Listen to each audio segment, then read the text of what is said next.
विश्व के सारे लोग करे जो साथ में मिलकर प्रार्थना, सबका मंगल होगा तब, सबका मंगल होगा तब, बढ़ेगी विश्व की चेतना।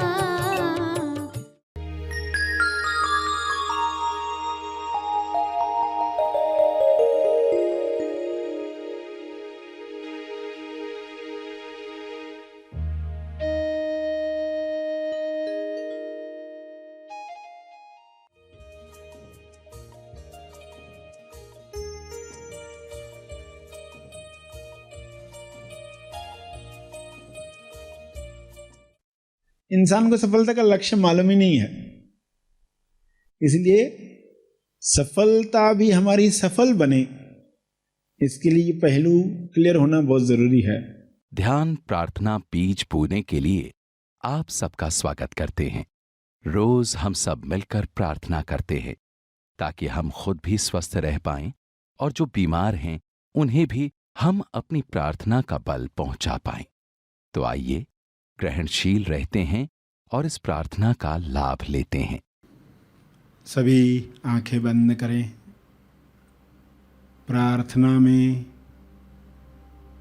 परमात्मा से जीव कल्याण के लिए ऐसे शब्द कहें जिससे भाव जगे, तरंग उठे और वह तरंग चारों तरफ का वातावरण पॉजिटिव बना दे, नकारात्मक तरंग समाप्त हो जाए। आपके शब्दों में जो तरंग का जादू है, वाइब्रेशन है, जो आकाश तत्व में मिल जाती है और रिकॉर्ड हो जाती है, वातावरण को शुद्ध करती है, ऐसी तरंगें चारों तरफ फैलकर सबका कल्याण करें, सबको स्वास्थ्य दे, सबको समृद्ध करे, सबको अपनी याद दिलाए, सभी में स्वबोध जगाए। ऐसी शक्ति आपके शब्दों में है। आपके सकारात्मक विचारों में है। उन तरंगों को वाइब्रेट होने दें, हृदय से करें, उसके साथ भाव भी जोड़ें। ये भाव आपको ग्रहणशील बनाते हैं, अंतर मन तक विश्वास को पहुंचाते हैं कि ये संभव है, सभी स्वस्थ हो सकते हैं, सभी भाईचारे के साथ रह सकते हैं, सभी इस अज्ञान से मुक्त हो सकते हैं कि कम बनाया गया है छीनकर ही प्राप्त होता है। ऐसा ज्ञान आपकी प्रार्थनाओं से समाप्त हो, इस समझ के साथ सभी प्रार्थना करें।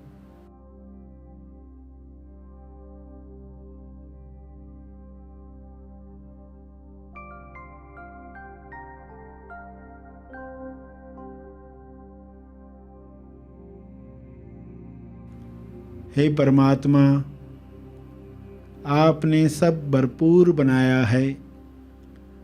आपके दिव्य योजना में सबके लिए आनंद है, प्रेम है,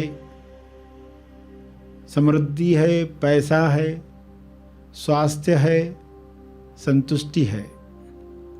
किसी चीज़ की कमी नहीं रखी गई है। यह ज्ञान सब में फैल जाए, सभी दिल से दूसरों के लिए दुआ करें, दूसरों की मदद करें, सही निमित्त बने।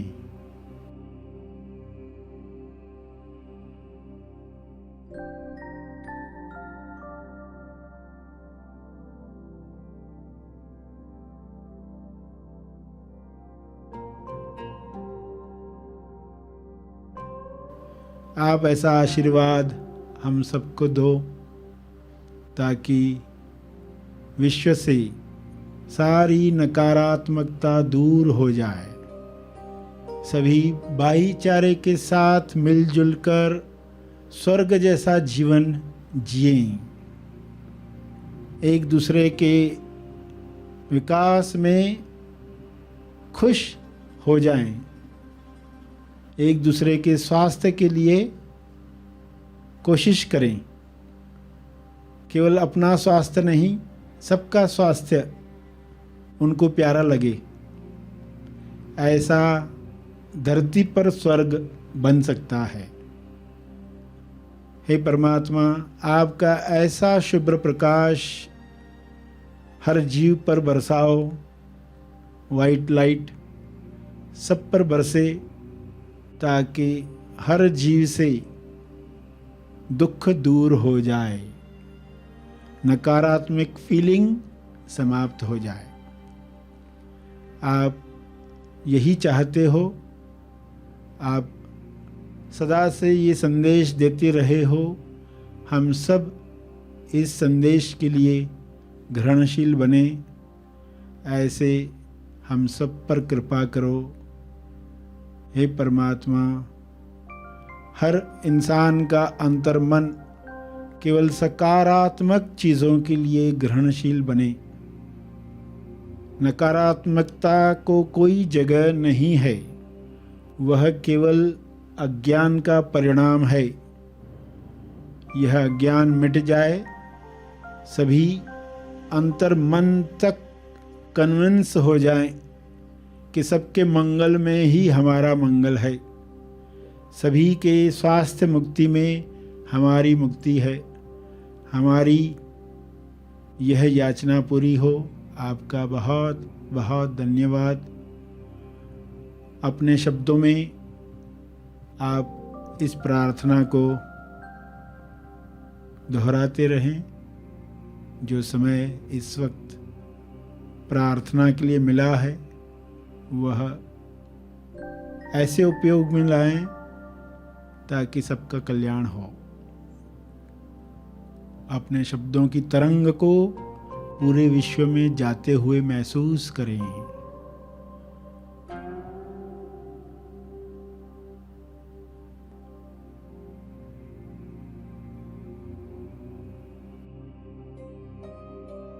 महसूस करें सकारात्मक तरंगों को। विजुअलाइज करें शुभ्र प्रकाश को जो पृथ्वी पर उतर रहा है, हर जीव पर बरस रहा है। सभी गीत गा रहे हैं जैसे पक्षी अपनी आवाज़ में चहचहाते हैं। हर मनुष्य प्रेम के गीत गा रहा है। सबको मदद कर रहा है। ऐसा दृश्य प्रकट हो रहा है। मैं बहुत आभारी हूँ।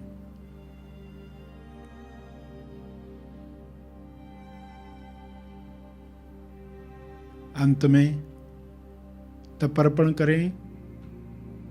अपने तप का अर्पण करें।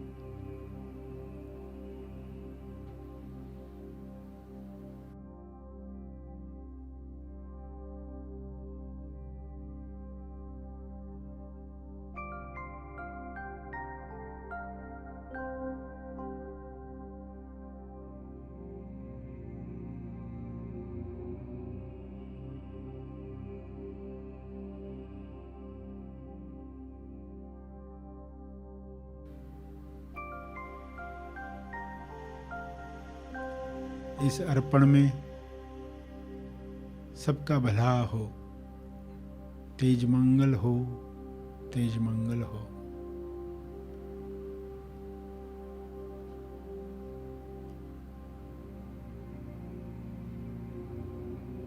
जो बैठे रहना चाहते हैं वे बैठे रहें।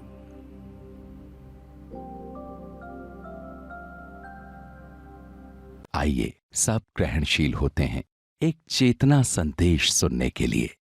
तो सफलता का लक्ष्य पहले समझे कि लक्ष्य में आप पैटर्न से मुक्त हो गए। और क्यों हुए? क्योंकि आपको एक सफल होने का टास्क दिया गया, सफल होकर दिखाओ। अब सफल होने के लिए आप कार्य करोगे। अगर लक्ष्य मालूम नहीं होगा तो क्या करोगे? झूठ कपट करके सफल हो जाओगे, मगर वो असफल सफलता होगी। लोग कहेंगे ना हम सफल हो गए, हमने इस तरह का बिजनेस शुरू किया, इस तरह हथियारों का बिजनेस किया, इस तरह ड्रग्स का बिजनेस किया, इस तरह लोगों की जरूरत पूरी की, हमने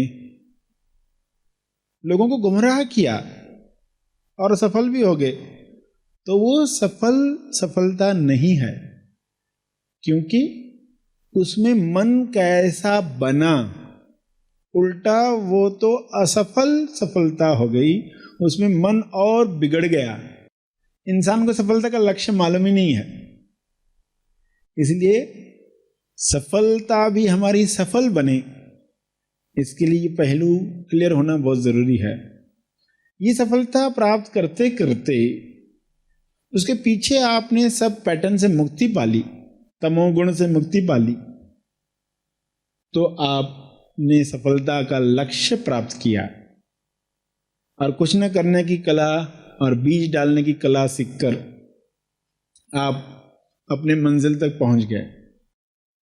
दो मित्र गए थे किसी गुरुजी के पास, सुना था कि वे उनके सवाल का जवाब दे पाएंगे, तो अपना सवाल लेकर गए।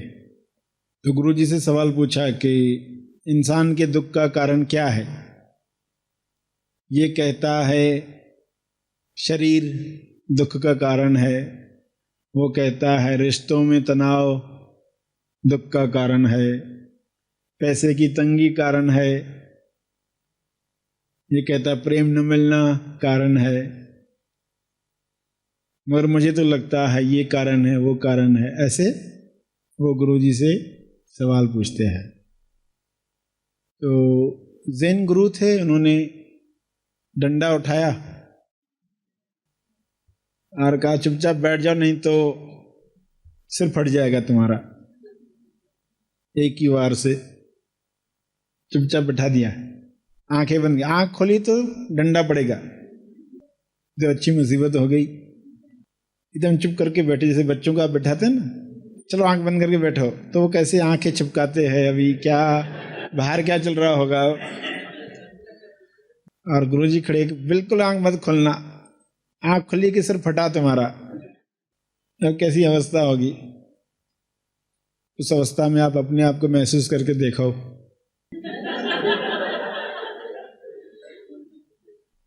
तो बैठना ही पड़ेगा चुपचाप। तो समय के साथ क्या होगा, जैसे जैसे समय बीतते जाएगा, कि पहले तो एक अवस्था है ट्रॉमा की, एक एंजाइटी की, एक ऐसी घटना हुई है अचानक, अनएक्सपेक्टेड, जैसे अचानक किसी का एक्सीडेंट होता है, कैसी अवस्था होती है। अब क्या करे क्या न करे सूझता ही नहीं है। तो ऐसी अवस्था आ गई कि अचानक पता नहीं था कि एक्सीडेंट जैसे कि हो गया, आंख खोल नहीं सकते, जब तक कहा नहीं जाए आंख मत खोलना। अब चलो कुछ देर के बाद तो आंख खोलने के लिए कहेंगे, मगर तब तक तो चुपचाप सहयोग करना है, वरना मुसीबत हो जाएगी। तो आंख बंद करके बैठे हैं, जैसे जैसे बॉडी रिलैक्स होने लगती है, आंखें मिचमिचा रही थी तो वो थोड़ी शांत होने लगती है, धीरे धीरे सब चीज़ें सेट होने लगती है, और अंदर जो तूफान था विचारों का वो कम कम होने लगता है। कि पहले कैसे विचार है, अरे क्या चल रहा है, क्या हो रहा है, किसने बुला आने के लिए यहाँ, इसने वो, तो सब तरह के विचार चले,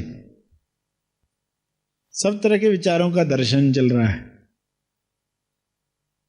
फिर जब शांत अवस्था होने लग गई, जैसे कि समाधि की अवस्था आ जाती है, इंसान कभी ऐसे बैठता ही नहीं है। कुछ अवस्थाओं में इंसान ने मौका ही नहीं दिया है शरीर को।